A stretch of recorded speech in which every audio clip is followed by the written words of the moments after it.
What if the Duchess of Sussex once posed nude for just $500 after failing to join a U.S. embassy? Tonight, we uncover one of the most controversial claims surrounding Meghan Markle's early years, an alleged Playboy photoshoot that reportedly took place after her embassy career ambitions crumbled. Why has this story been buried for so long? Who's protecting the truth? And what does this revelation mean for the royal image she's spent years building? Stay with us, because what you're about to hear might completely rewrite what you think you know about Meghan's rise to royalty. Before we continue, please hit the like button, subscribe to the channel, and turn on the notification bell for updates. What if the most controversial woman ever to marry into the British royal family had a past that was even more shocking than we've been told? What if behind the speeches, the curated Instagram posts, and the polished interviews was a story buried so deeply she was willing to burn bridges, sever friendships, and legally threaten anyone who dared speak it aloud? This is not tabloid fantasy. This is a story that's been whispered in the shadows of Hollywood for years. A story that many close to Meghan Markle have tried to forget, deny, or explain away. But now, it's resurfacing, and the timing couldn't be worse. Long before Meghan Markle was heralded as a feminist royal or the face of modern humanitarian elegance, she was just another struggling actress in Los Angeles. No security, no palace gates, no fanfare.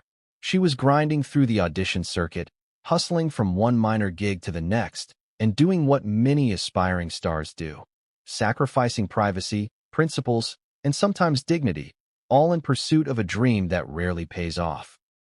And then, according to a source whose claims have ignited a firestorm, she failed something big. Something that could have changed her trajectory entirely. An embassy entry exam. Why was Meghan Markle sitting for such an exam? The story goes that in her early 20s, when acting wasn't providing the kind of validation or income she craved, Meghan pivoted, briefly, toward a diplomatic future. Perhaps she hoped that being the daughter of a travel-savvy lighting director and a socially conscious mother could land her in global affairs. Perhaps she envisioned herself in a polished suit, working for consulates or embassies, holding power, influencing policies. She had reportedly applied for an internship or posting connected to a U.S. embassy program abroad. But she didn't pass the written assessment.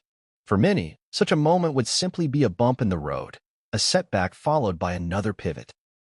But for Meghan, whose ambition was razor-sharp and whose need for visibility had already begun to surpass the confines of traditional roles, this moment marked something else, a crossroads. It's what happened next that has left even her most loyal defenders shaken.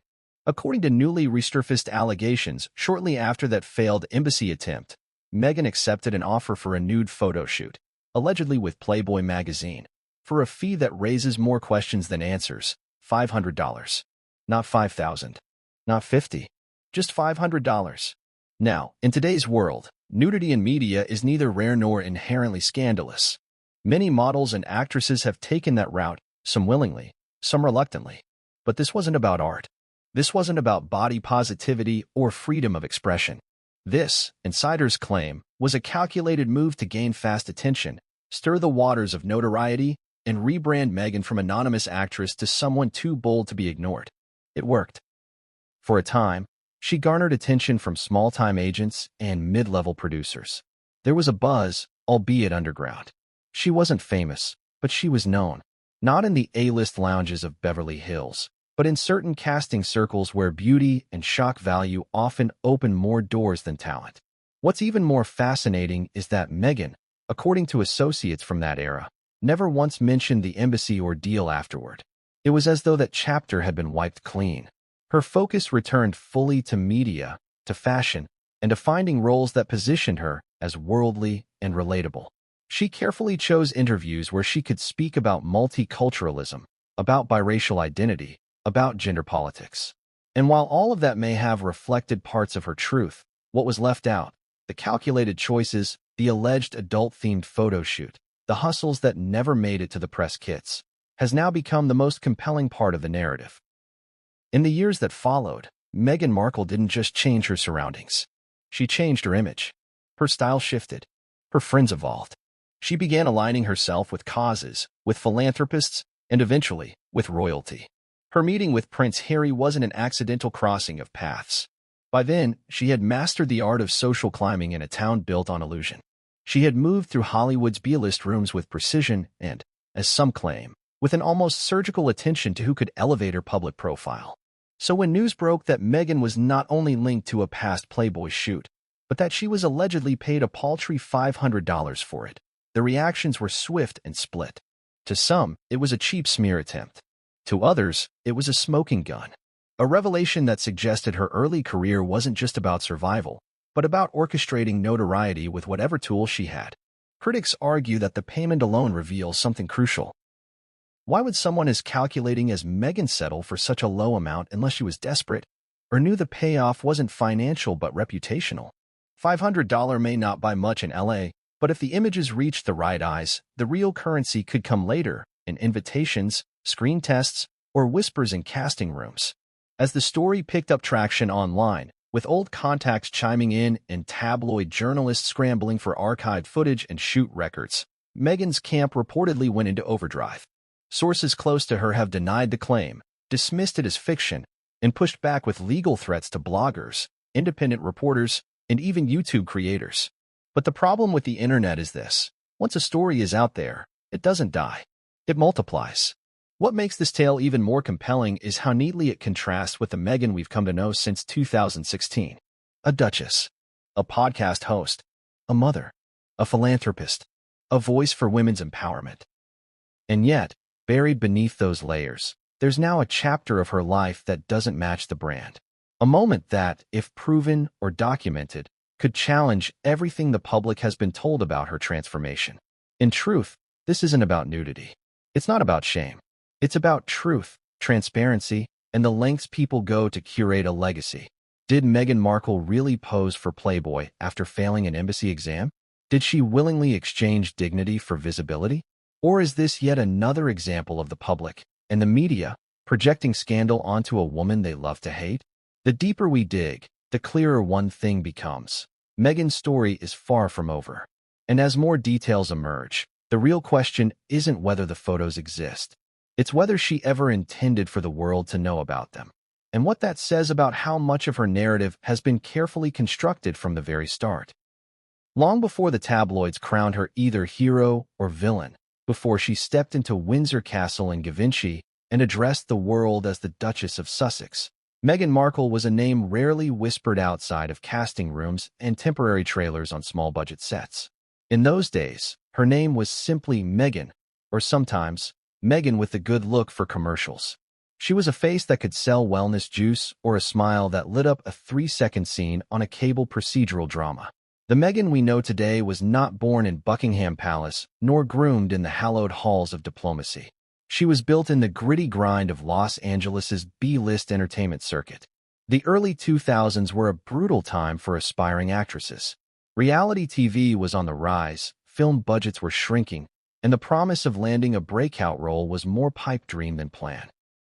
Meghan, a graduate of Northwestern University with a double major in theater and international studies, returned to LA with credentials in hand, but quickly learned that in Hollywood, a resume means less than a dress size or a follower count. From the beginning, Meghan stood apart. She was articulate, politically aware, and culturally intelligent. But she wasn't a household name. Not even close. Her earliest gigs were uncredited roles and background appearances.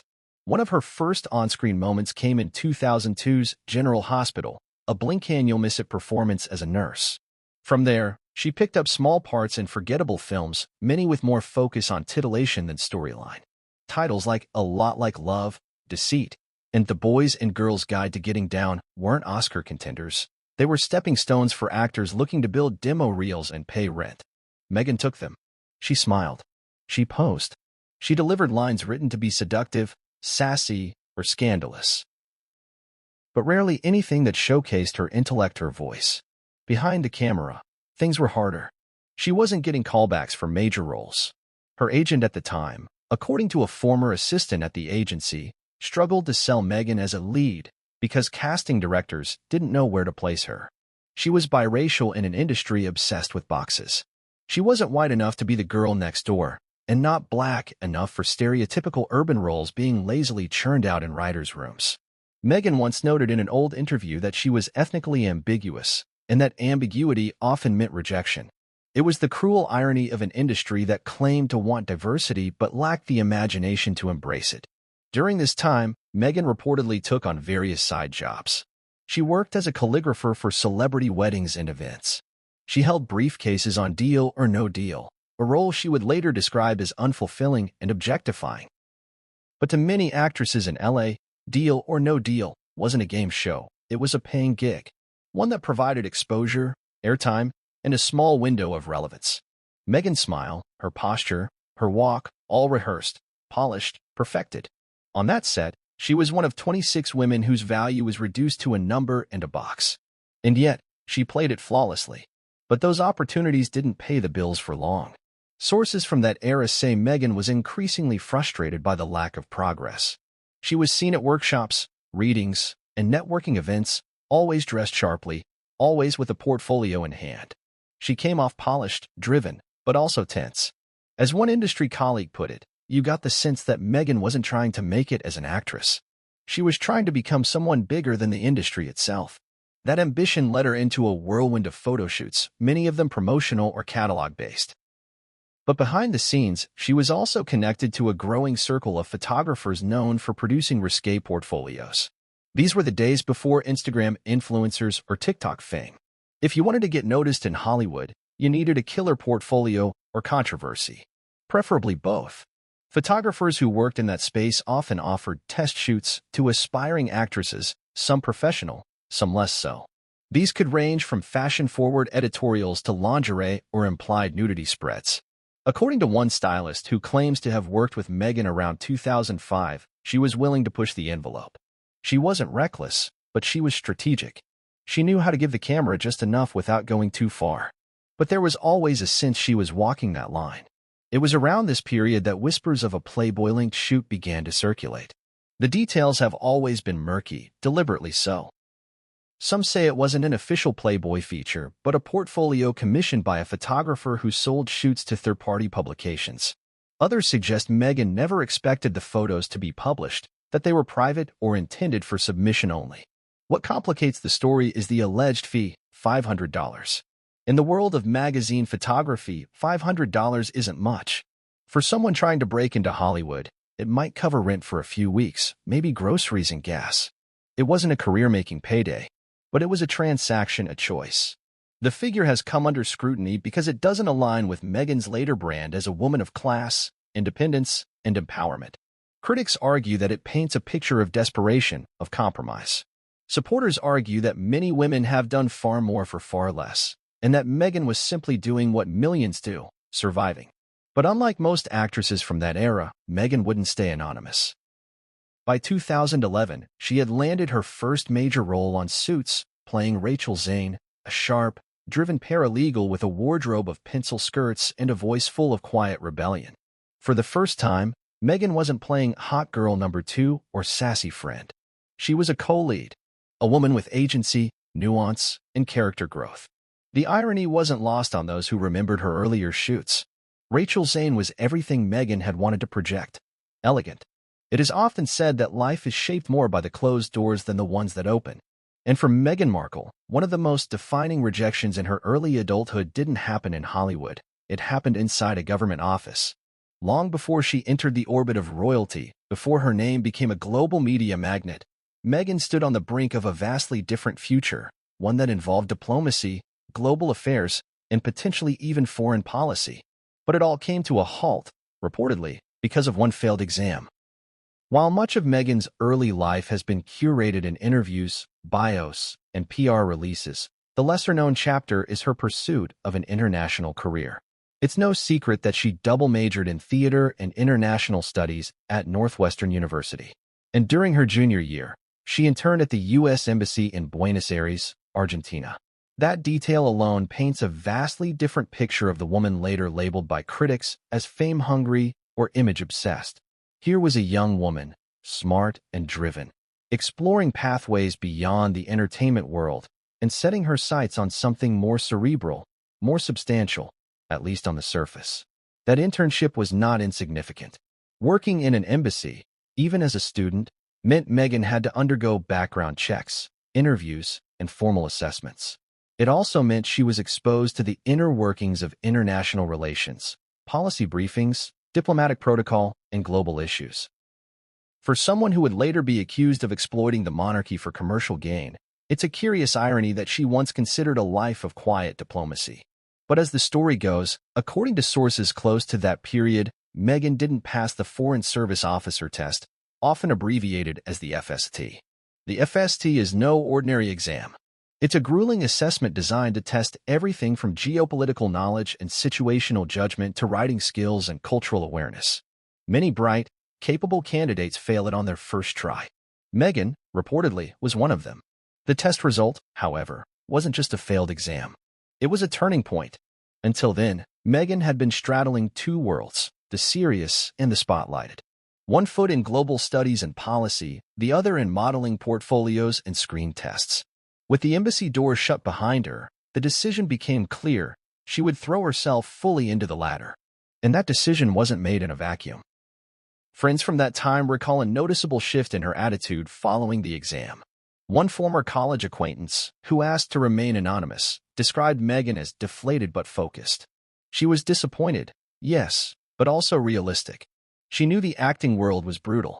But after failing the test, there was a subtle acceptance that diplomacy would no longer be her backup plan. She would make Hollywood work, no matter what. This moment, as minor as it may seem, was foundational.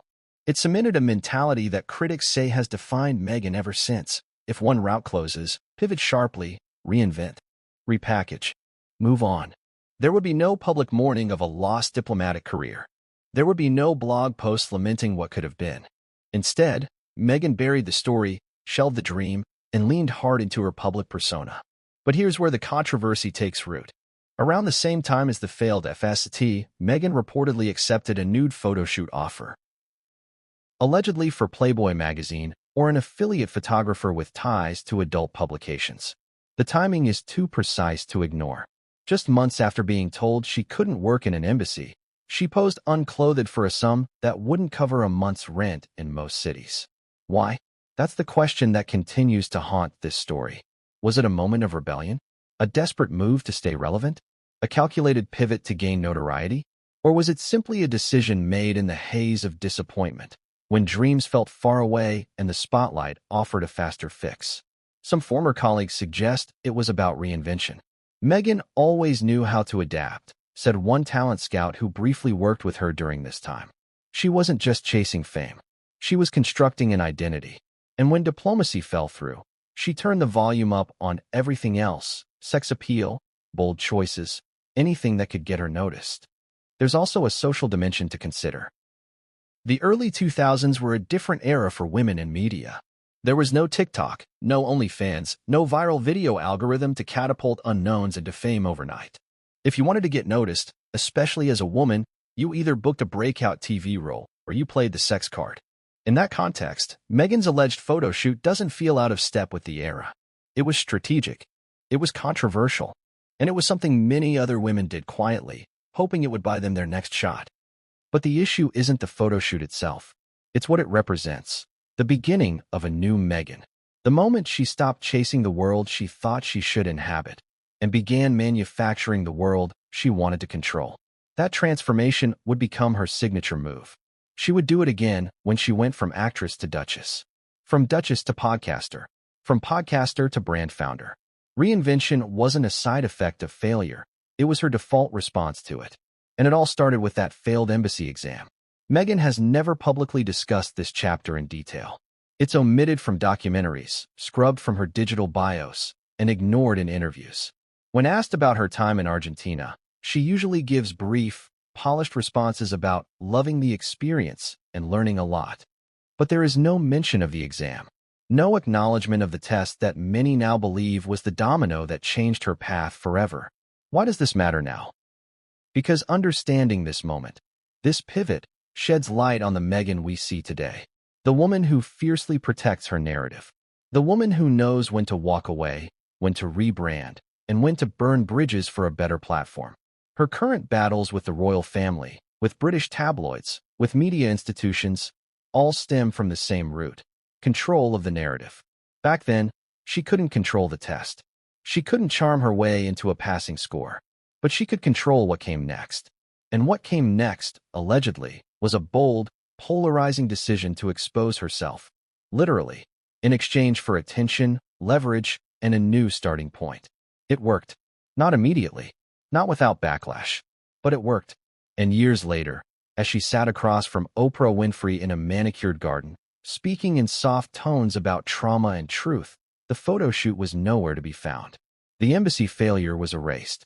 That version of Meghan, the one who once took off her clothes for $500, had been buried under layers of PR, press coverage, and palace protocol.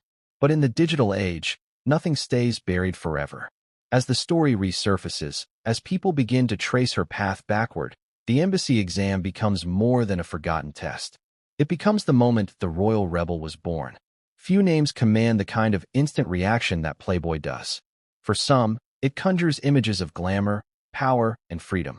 For others, it's exploitation, controversy, and lost innocence. When tied to a public figure like Meghan Markle, now a duchess, activist, and mother, the mere mention of the brand sparks heated debate. And when that mention involves a naked photo shoot, a payment of $500, and a time just before she became famous, the story becomes something much more, a mystery of motive, media, and reinvention. Let's get one thing straight. There has never been an officially published Playboy spread featuring Meghan Markle in the traditional sense, centerfold, cover, or article. There are no archived editions bearing her name, no images from the mansion's infamous photo shoots that include her, and no editorials claiming her as a playmate. But that does not mean the connection is fictional. The world of glamour photography in Los Angeles in the early 2000s was layered and complex, especially when it came to third-party photographers working with or selling to outlets like Playboy and its affiliates. Back then, not every photo shoot destined for adult media came directly from the magazine's editorial team. Many were freelance submissions or independent shoots conducted under the branding of Playboy style. Often, freelance photographers would pay models a flat fee for nude or semi-nude shots, with the possibility of pitching them to Playboy or similar publications later. These photographers operated out of studios and sometimes hotel rooms, pitching young actresses on the promise of exposure, money, and, if they were lucky, future features. It is within this gray area that Meghan Markle's alleged $500 nude photo shoot reportedly took place. According to sources who have spoken under the condition of anonymity, former assistants, makeup artists, and an entertainment photographer tied loosely to the adult modeling scene, Meghan was approached for a shoot in either 2005 or 2006, just before her suit's breakthrough. The payment was modest. The terms were limited. The shoot would be conducted with tasteful nudity and presented as portfolio work, or possibly as a submission to Playboy's online content partners, not the magazine itself. This was a common practice at the time. The rise of the internet had spawned hundreds of smaller platforms seeking softcore modeling content. Many used the Playboy brand as shorthand for a certain aesthetic: glossy, bright, semi-provocative, but not overtly explicit. It was a look that appealed to aspiring models and actresses because it carried an aura of class. Less seedy than traditional adult work, but just edgy enough to get noticed. Multiple Hollywood hopefuls went this route, some with regret, others with success. And if the reports are true, Meghan was one of them. The shoot, as described, involved full nudity but in poses that emphasized allure rather than exposure. The setting was indoors, with white draping and soft lighting. There were no props, no themes. Just Meghan, stripped of fashion and makeup glamour, giving the camera a version of herself that would later be erased. Why $500? Because that was standard. At the time, models were often offered flat rates for non-exclusive, single-session rights.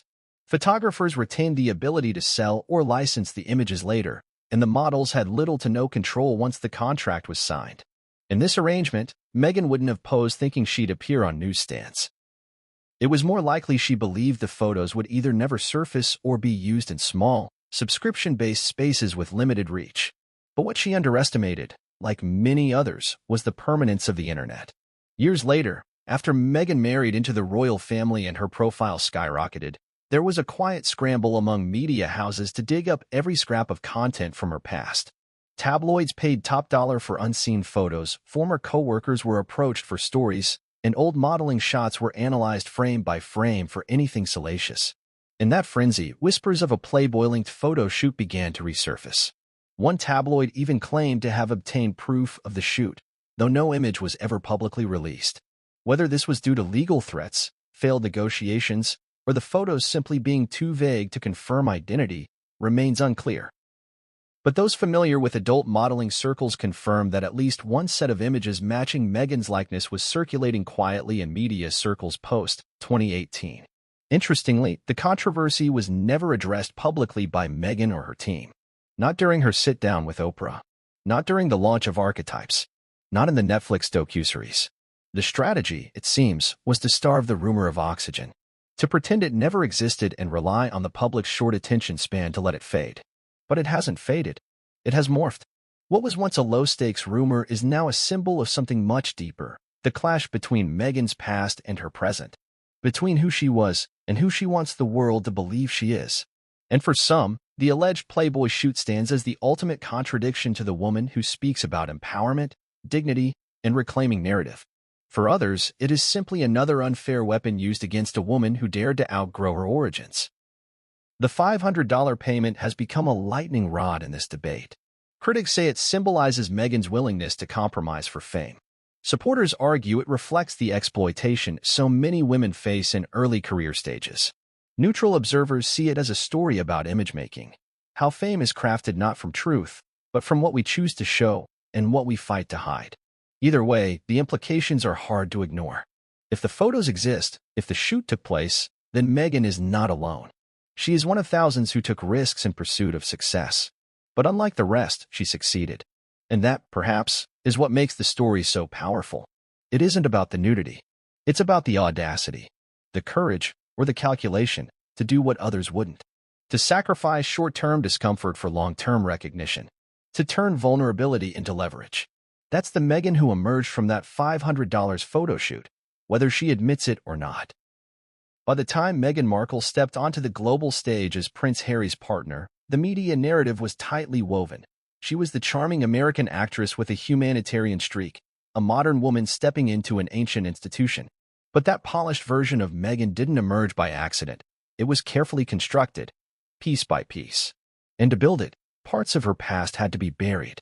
What does it take to erase a moment from history, especially in the internet age where everything is archived, screenshotted, and reshared in seconds? For Meghan, the strategy began long before she became royalty.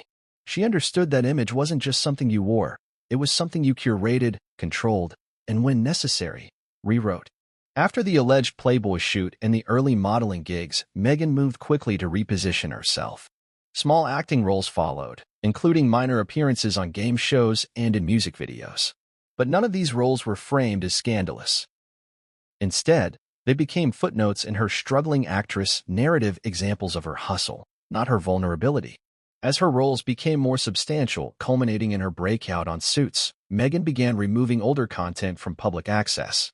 Archived blogs vanished. Early interviews stopped appearing on official channels. Modeling portfolios were cleaned. Even her lifestyle blog, The Tig, which once offered intimate glimpses into her ambitions and tastes, was taken offline. The goal was simple: to create a clear divide between pre-fame Meghan and public Meghan. One was a chapter closed. The other was the story being sold. Behind the scenes, multiple sources say Meghan engaged in quiet campaigns to manage her digital footprint. Image removal requests were reportedly sent to hosting platforms. Licensing agreements were revisited. Former associates, some say, were approached with offers or warnings to stay silent. In most cases, it worked. The early, less polished version of Meghan began to fade from memory. But erasure is never perfect. For every removed photo, there's a backup. For every deleted clip, there's a hard drive. And in Meghan's case, the whispers never fully disappeared. The alleged Playboy shoot remained a ghost story in the tabloid world, surfacing occasionally before fading again into rumor. Those who'd seen the photos described them vaguely, never enough to go public, but just enough to keep the speculation alive. What's fascinating is how Meghan turned potential scandal into part of her branding strategy. She never addressed the rumors directly. She didn't issue denials or threats. Instead, she starved them. By refusing to dignify the allegations with a response, she removed their oxygen. But she also weaponized the sympathy card. During her public appearances, Meghan leaned into themes of female empowerment, media exploitation, and personal growth. She became an advocate for mental health, a voice against toxic press culture, and a symbol for women reclaiming their narratives. Critics saw hypocrisy. Supporters saw evolution. And that's where the story splits. To one camp, Meghan's alleged nude shoot is an inconvenient truth, a glimpse into what they call calculated ambition. To the other, it's an irrelevant relic, something all too common for young women trying to break into a cruel industry. The palace, when Meghan entered its ranks, was faced with a dilemma. They, too, knew the importance of managing image. If the shoot existed, it could be devastating. Not necessarily because of nudity, but because of perception. Royal women are held to a standard that is both outdated and unforgiving. Even whispers of scandal become headlines. So the palace did what it always does. It distanced itself from the past and invested in the narrative of reinvention. But beneath the surface, aides were reportedly instructed to monitor online spaces, track rumors, and report potential leaks. Media teams worked overtime to ensure the Duchess of Sussex remained a figure of grace and respectability. At public events, Meghan was styled with intention, elegant silhouettes, muted tones, and a demeanor of composed warmth. Every photo op became a statement. Every appearance a correction. This is not new. Royals have always curated their legacies. But with Meghan, the stakes were different. She wasn't just a royal consort. She was a woman of color, a divorcee, an outsider with a digital footprint and a Hollywood past. The palace couldn't control all of it, so it focused on what it could, the present. Still, the story wouldn't go away. Even after Meghan and Harry stepped back from royal duties, the rumors continued. The Oprah interview reignited interest in their personal histories. The Netflix series gave fans insight into their love story. But missing from all of it were the tough questions, the moments that might disrupt the fairy tale. Why did Meghan pull the TIG offline so abruptly? Why have certain former colleagues gone silent? Why did a rumored set of photos vanish from circulation just after her engagement? The answers remain elusive. But what is clear is that Meghan's transformation from struggling actress to global icon was not an accident. It was strategy. In her most successful moments, Meghan has controlled the narrative with masterful precision. But every strategy leaves a footprint. And for those paying attention, the erased chapter says as much as the ones that remain. When the news of Mike Tindall's appointment as the new face of the Invictus Games became public knowledge, the official response from Prince Harry's camp was silence. No press release. No interview. No statement of congratulations. For someone who had built Invictus from the ground up, whose heart and soul had been so visibly poured into its foundation, the absence of reaction spoke louder than any words ever could. But behind palace doors and Montecito walls, a very different story was unfolding, one of personal devastation, private rage, and what some aides described as a quiet collapse of the man once known as the People's Prince. In the days leading up to the announcement, Harry had sensed something was shifting. Though still technically involved as a founder and former patron, he had grown increasingly distant from operational decisions. Rob Owen, whom Harry once described as a brother in arms, had gradually begun keeping his briefings short, his updates vague, and his tone professional rather than brotherly. The long, candid phone calls they once shared, discussing everything from combat stress to strategy, had been replaced by emails written in cold, corporate language. When he finally learned of the decision to bring in Mike Tindall, it wasn't from the Invictus Foundation or any royal family member. It came through a third party, a military contact who had once served alongside Harry in Afghanistan. The message was short and apologetic. They're moving forward, mate. Tindall's stepping in. No warning. No involvement. No dignity in the handover. The impact on Harry was immediate and visceral. According to those close to him, he was pale, stunned, and completely thrown. For a few hours, he didn't speak. Meghan reportedly tried to rally him with calming words, suggesting it was a temporary adjustment or even a face-saving move by the establishment. But Harry wasn't listening. His eyes, described by one insider, went vacant. He simply walked outside and sat alone for hours, not answering calls, not replying to messages. This wasn't just a professional setback. For Harry, this was personal. Invictus wasn't just another royal initiative.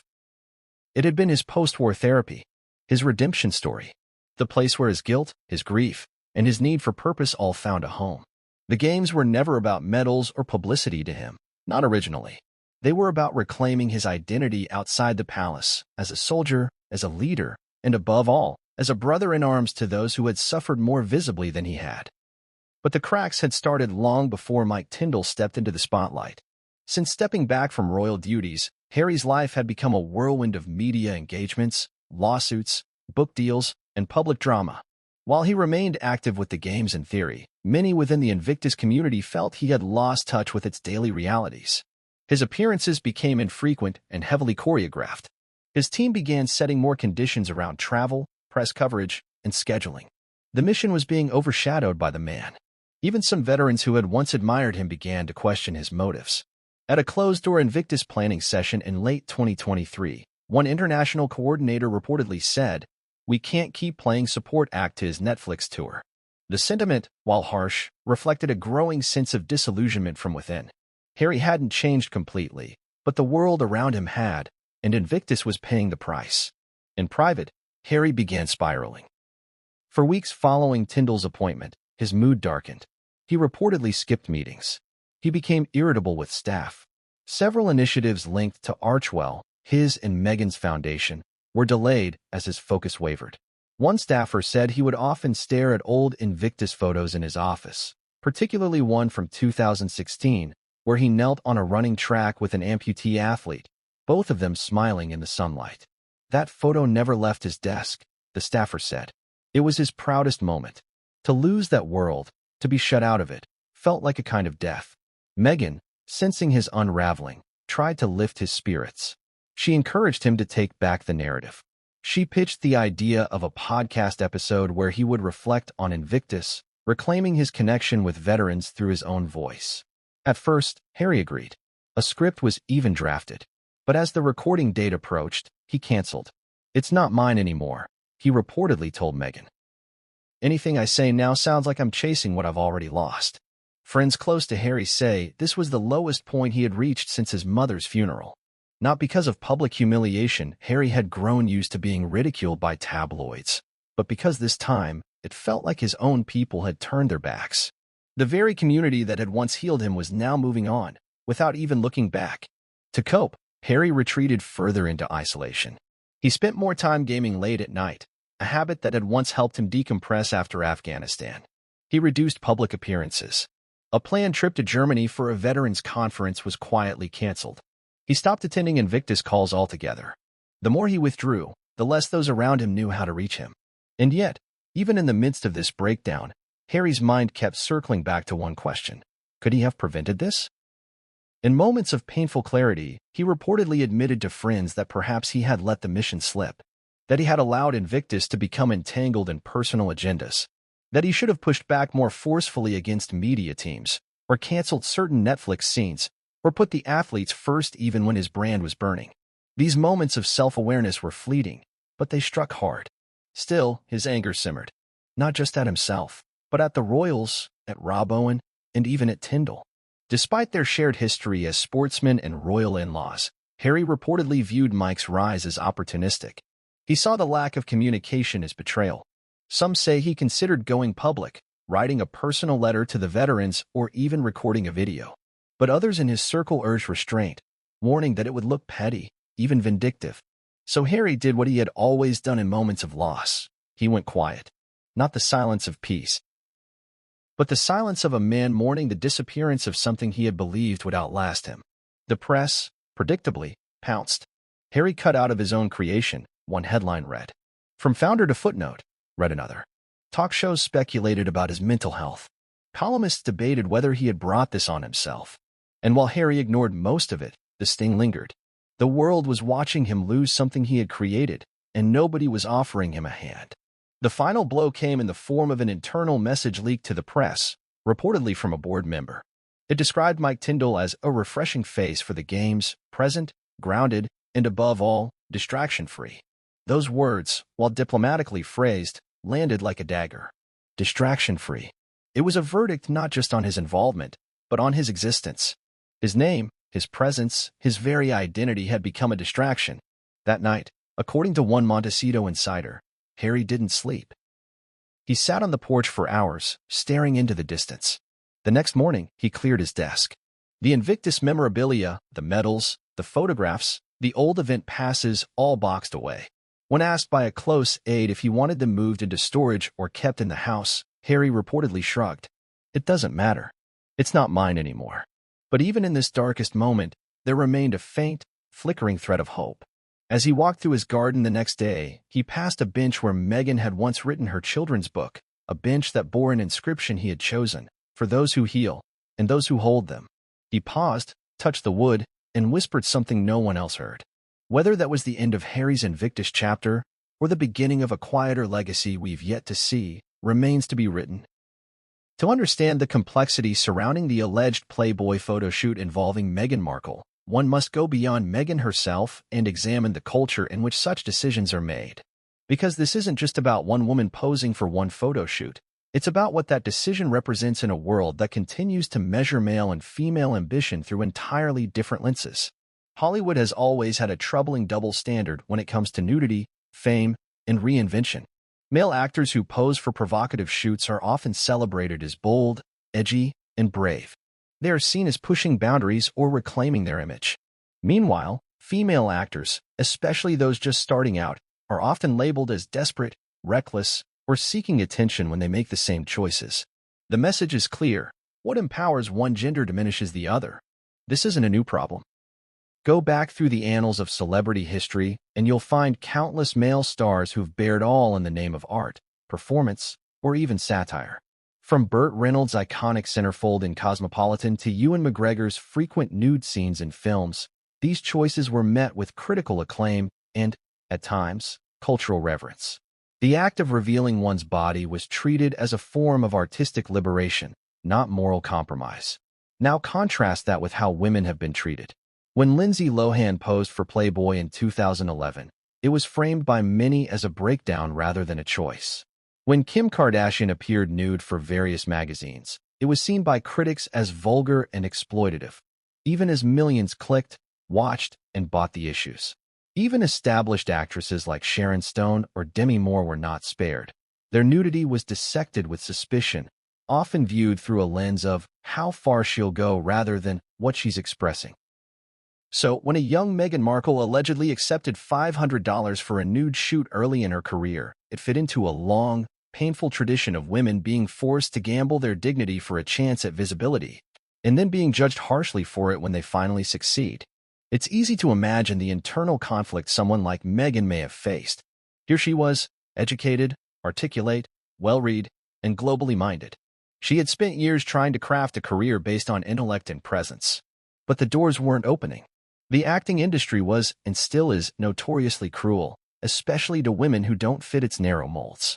Meghan was biracial in an era when that made casting directors uncomfortable. She was outspoken in an industry that preferred compliance. And she was ambitious in a world that punished women for having vision without permission. So what are the options in a moment like that? You either wait, quietly, indefinitely, or you take the gamble. That gamble, for so many women in Hollywood, has historically been the body, not as a surrender, but as currency. You trade one form of exposure for another. You hope the camera's gaze will lead to something more, something bigger. For Meghan, that gamble may have been the alleged Playboy shoot. It wasn't a defining career moment, but it might have been a lifeline, one last attempt to remain visible, to remain relevant, to remain in the running. What's tragic is that even now, after years of philanthropy, acting accolades, and royal duties, this one chapter, if it happened, continues to be used as a weapon against her. Not because of the nudity, but because of what people think it says about her true character. And yet, the same audiences who judge Meghan for her choices will also admire male celebrities who did the same thing with impunity. The hypocrisy is built into the system. We mock women for what we celebrate in men. We demand perfection from one gender and permit rebellion in the other. And when a woman tries to rewrite her story, we accuse her of deceit. This double standard is not just unfair, it's corrosive. It tells young women that they can either play by the rules or survive, but not both. It forces them to choose between honesty and opportunity. And when they make the hard choice, it ensures they will be haunted by it for the rest of their careers. Meghan Markle is a complicated figure, and that's part of what makes her so compelling. She's not perfect. She's not universally beloved. She's made mistakes, just like anyone who has had to hustle in a competitive, image-obsessed industry. But her alleged Playboy shoot shouldn't be a source of shame or scandal. It should be understood as a symptom of the world she was trying to navigate. A world that values visibility over substance and then punishes you for giving it what it wants. Imagine, for a moment, if the roles were reversed. If Prince Harry, early in his military or party boy days, had posed nude for a risque publication, would it be a footnote in his tabloid history? Or would it be treated as proof of his unworthiness to serve in public life? Would it disqualify him from future redemption? Or be framed as a wild chapter in a young man's journey? We already know the answer. The path from shame to strategy, especially for women, is not linear. It's paved with contradictions, compromises, and impossible choices. And the Meghan of that photo shoot, if it occurred, wasn't weak. She wasn't foolish. She was surviving in an industry that rarely forgives and never forgets. And if today's Meghan chooses silence on that moment, it's not cowardice. It's control. The same kind of control Hollywood never gave her when she was starting out.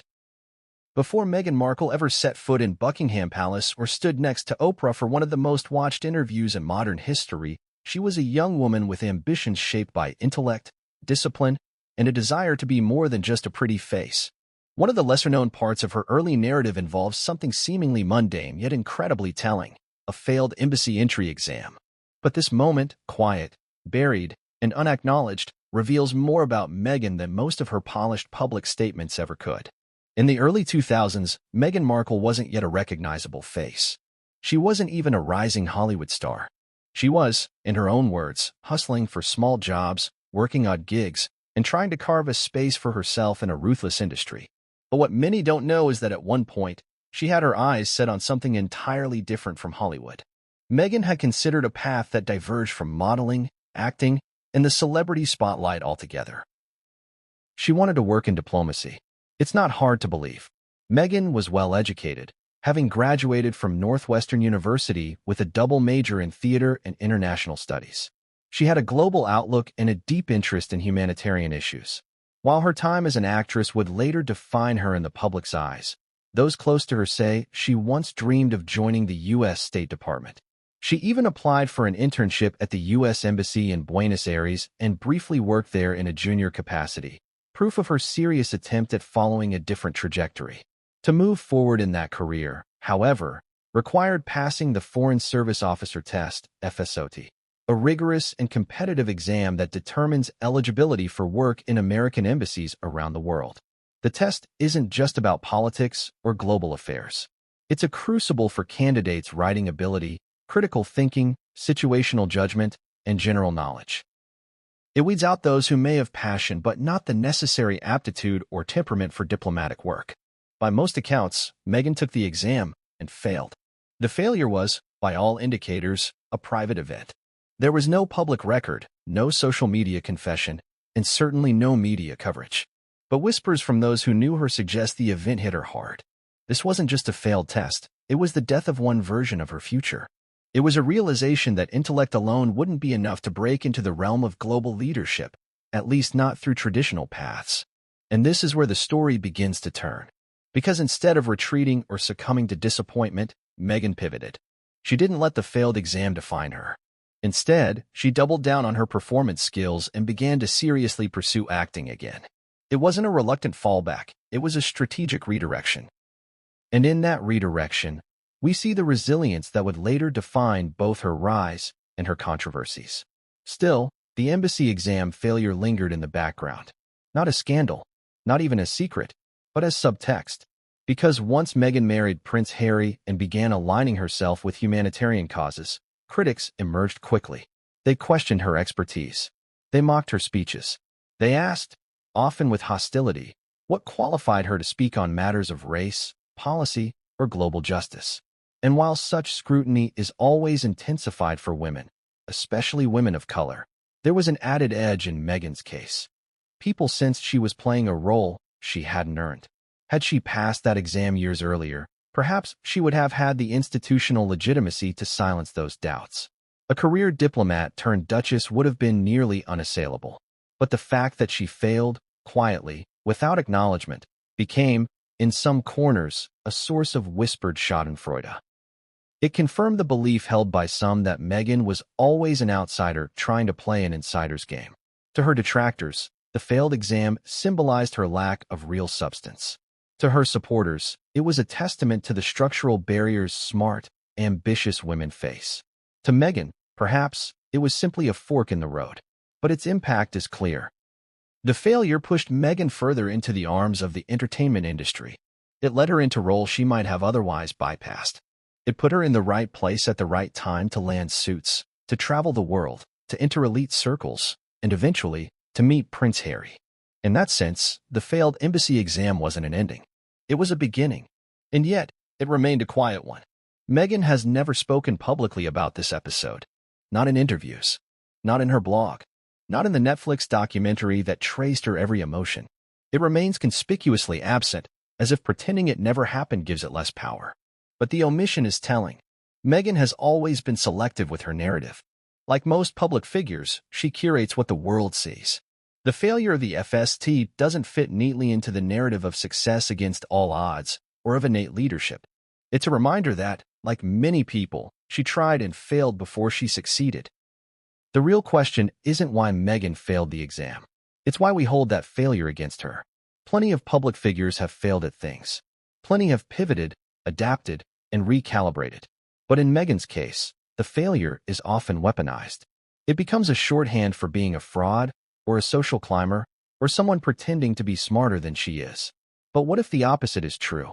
What if that failed exam was one of the most human things Meghan has ever experienced? What if it proves not that she's fake, but that she's real? Because for all her flaws and all her ambition, Meghan Markle is nothing if not a woman who's tried. She tried acting. She tried diplomacy. She tried being a royal. She tried walking away. And whether she failed or succeeded in each attempt, she kept moving.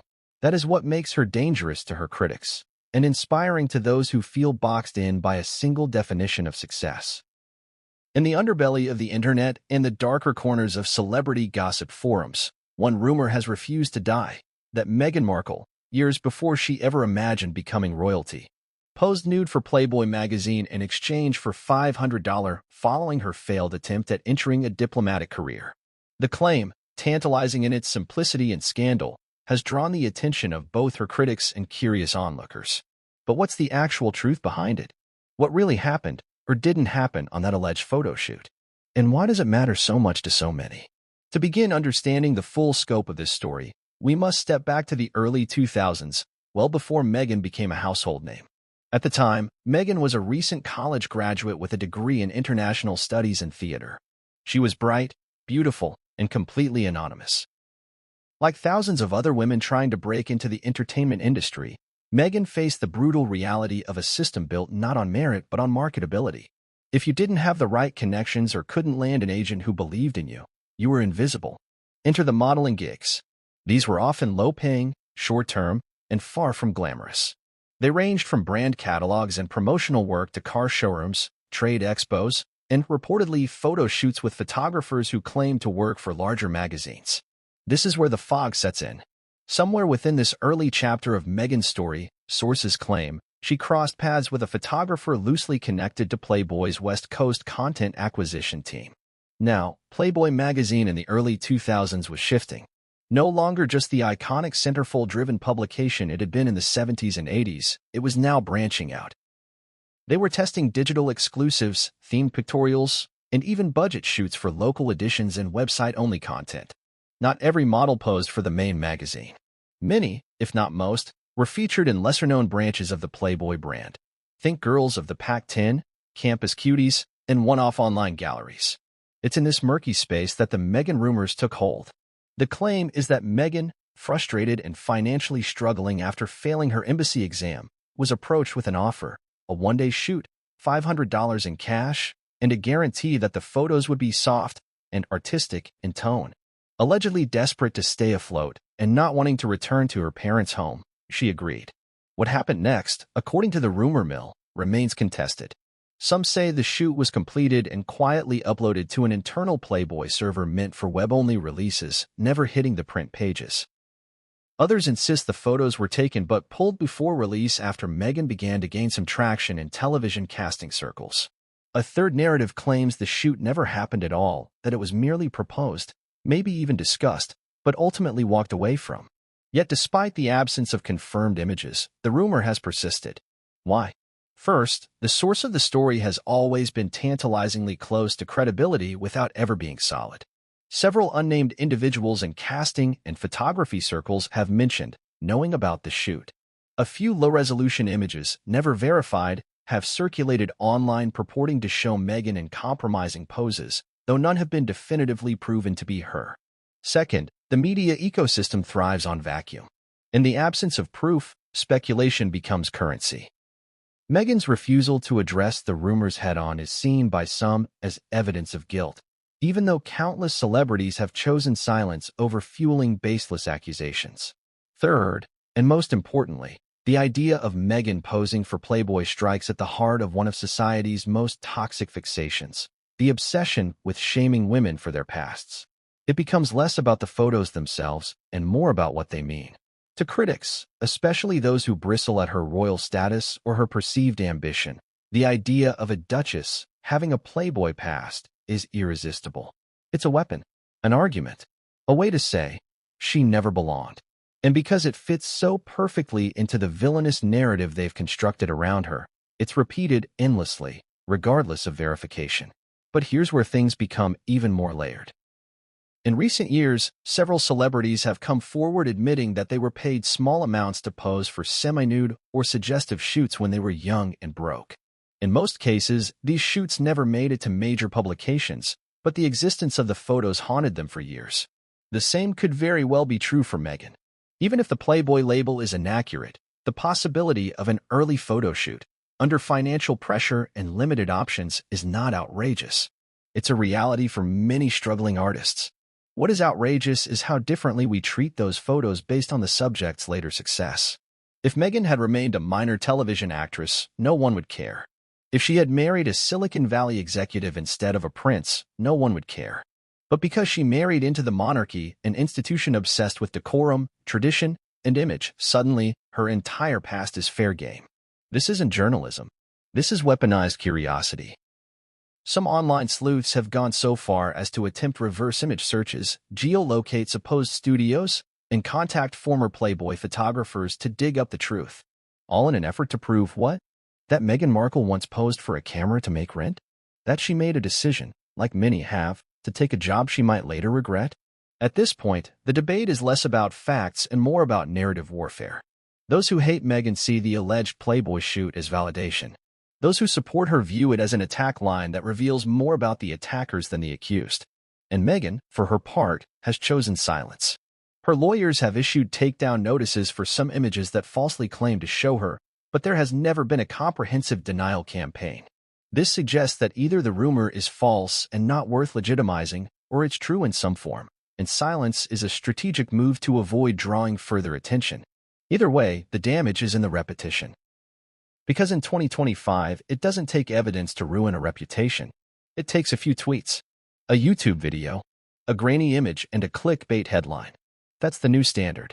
And Meghan Markle, for all her calculated reinvention and control, is still vulnerable to it. For someone who has dominated headlines for nearly a decade, sometimes willingly, often not, Meghan Markle remains notably silent on many of the most controversial claims surrounding her. From the explosive accusations made by estranged family members to speculative tabloid stories about her personal habits, childhood, finances, and alleged past, Meghan's go-to move has been strategic silence.